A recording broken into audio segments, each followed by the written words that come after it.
KB's rapping.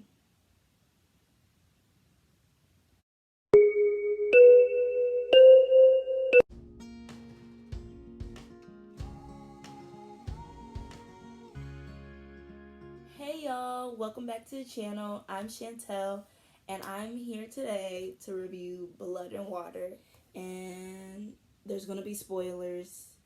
So if you haven't watched the show, I would suggest watching the show, then coming back to watch the video, because I have a lot to say.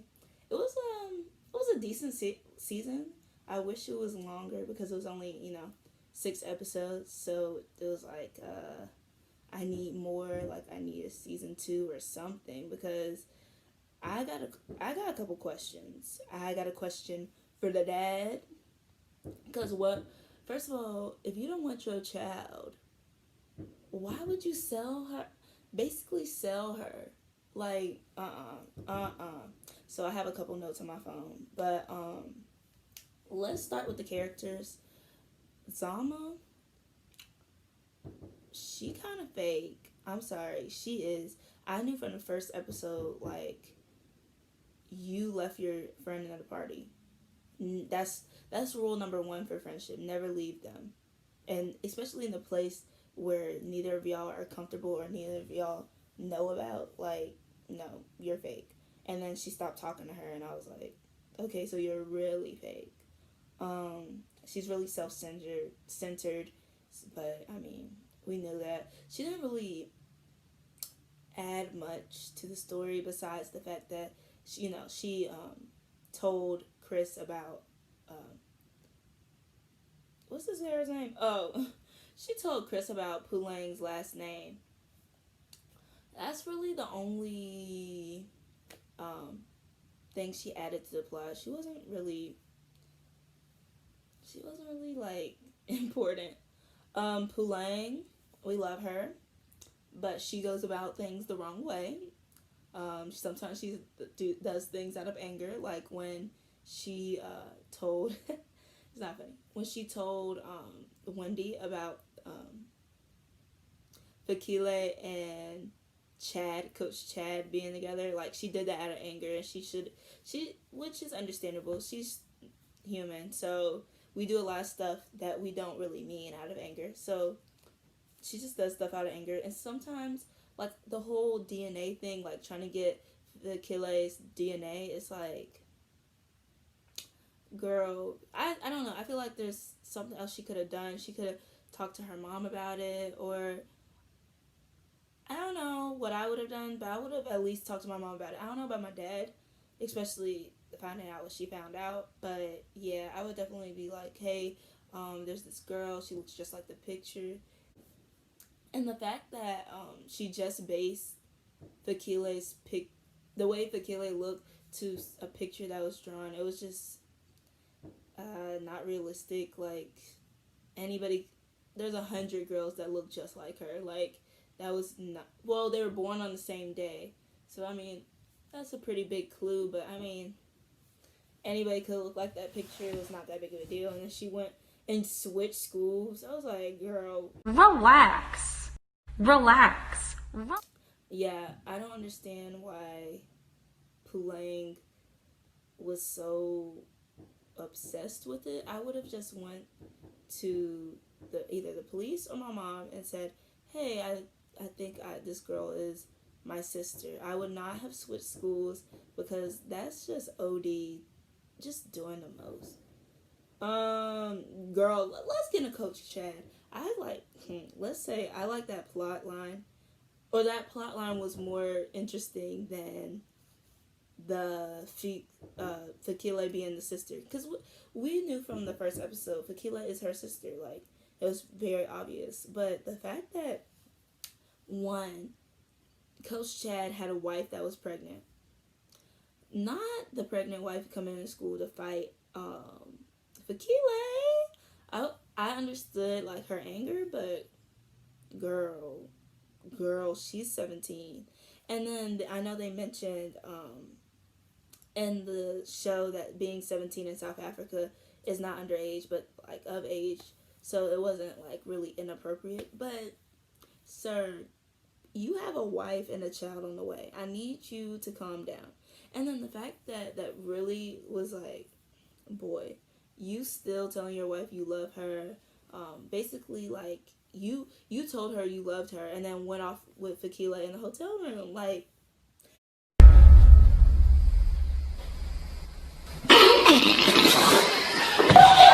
and that's why she started getting sick. That was your karma.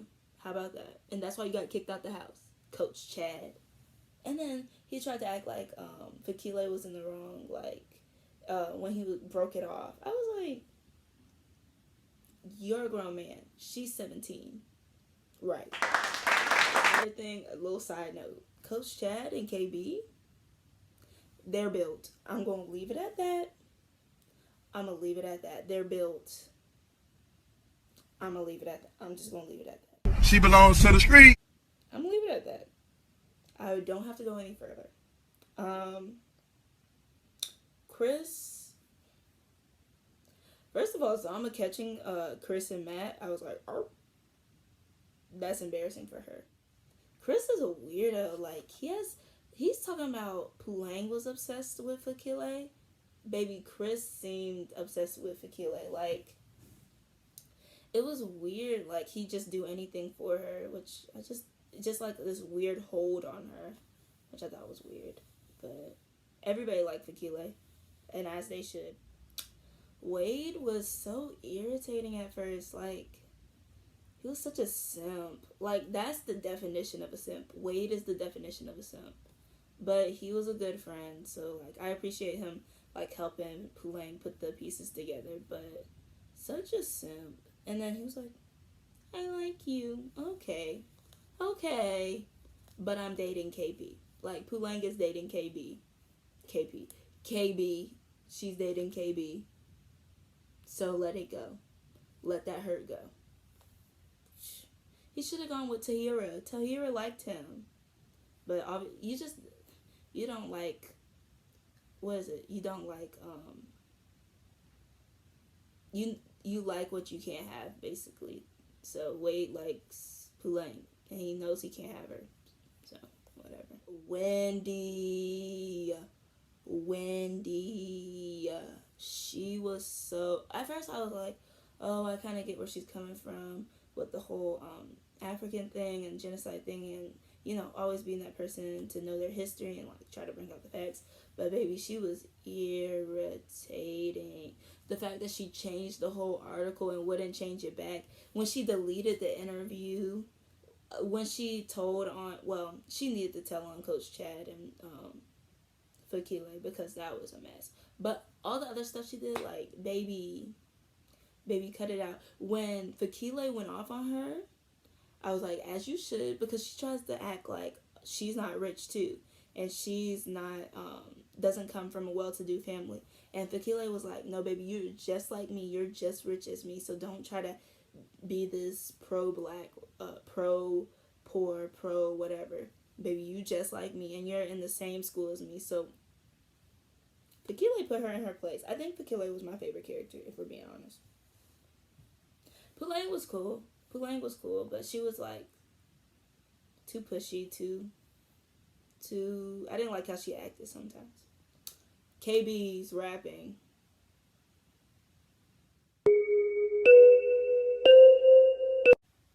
No comment. KB was cool until he kissed Fakile.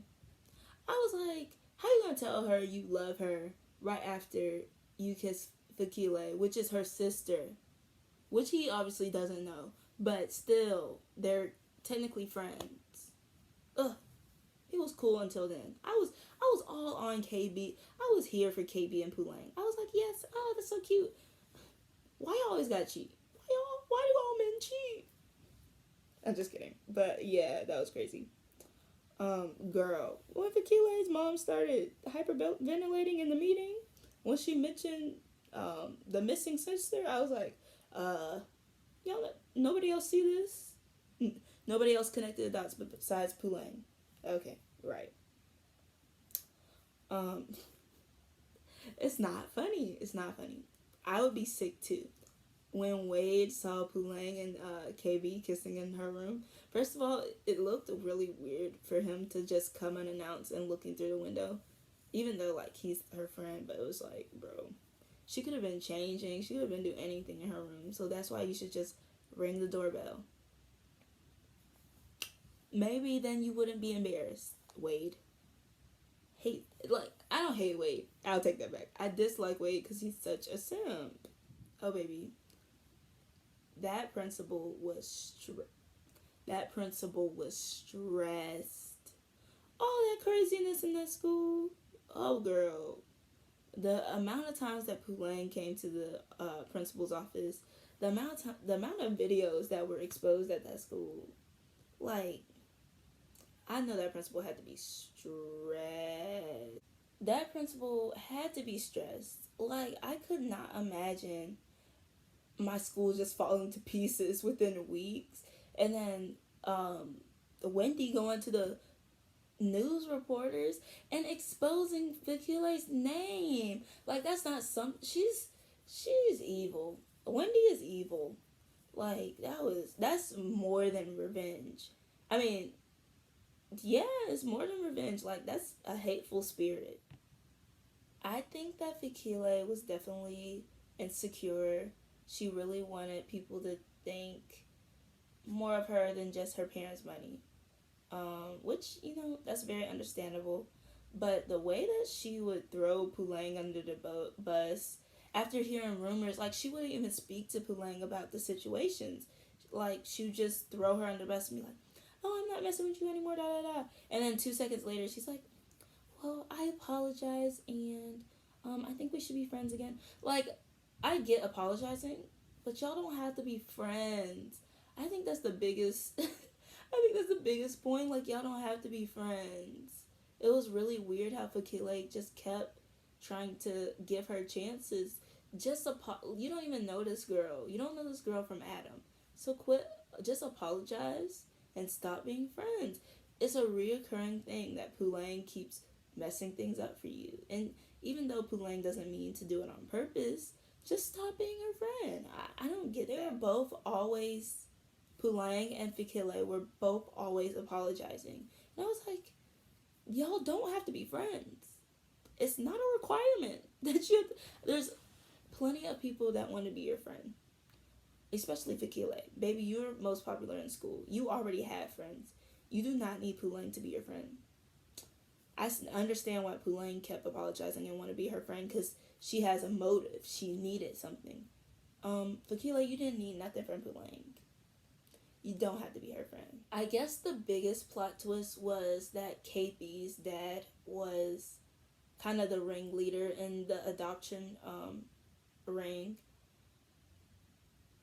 It wasn't a huge plot twist that Fakile was Pulang's sister. We kind of knew that from that first episode when they hinted it to us. So, I mean, it was a pretty good plot twist, but it wasn't shocking. It wasn't shocking. Like, it was kind of like, oh, KB's dad is involved.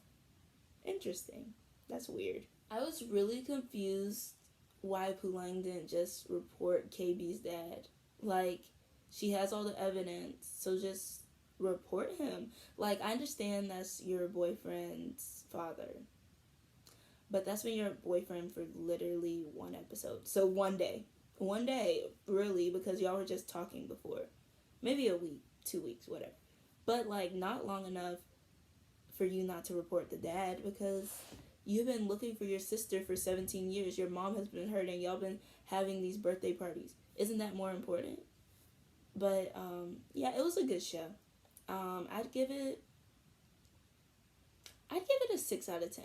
It was a good show. I really liked that it wasn't, like, I liked that it took place in South Africa. Like, I've never seen a show from South Africa before, so it was like something different, not just the average American show. So it was cool. I liked the acting. The acting was cool. The story was good. I want a season 2. I need to know what happens to the dad. I need to know what Fakile thinks about being Pulang's sister. Like, I need more episodes. So I know they're most likely going to have a season 2 because this show was really popular, like, internationally. Like, it did very well. But yeah, I give it a 6 out of 10, maybe a 6.5. But it was a good show. Oh, one of the other things, I really did feel bad for Fikile's mom because she was trying to have kids for 10 years. And, I didn't understand why she didn't just adopt legally. I don't understand why they had to steal her Pulang's sister. Like, y'all did not have to steal her. And then the dad's selling her? Like, okay, you don't want to have a child. Okay, the mom didn't have an abortion, but you're going to go ahead and sell her. Like I said before, trifling. Just trifling. It's one of those shows you really don't have to dive into. It's very surface level. That's maybe one of the things I didn't like about it. But it was a good watch. I finished it, which is really embarrassing. But there was only 6 episodes. I finished it in like 3 days, maybe 2. It wasn't long enough for me to, stretch it out. But, I'm ready for season 2. Thank you so much for watching. If you have any comments about the show or if you like this video, please like, comment, and subscribe. And we'll be back next week with another video. Thanks. Bye.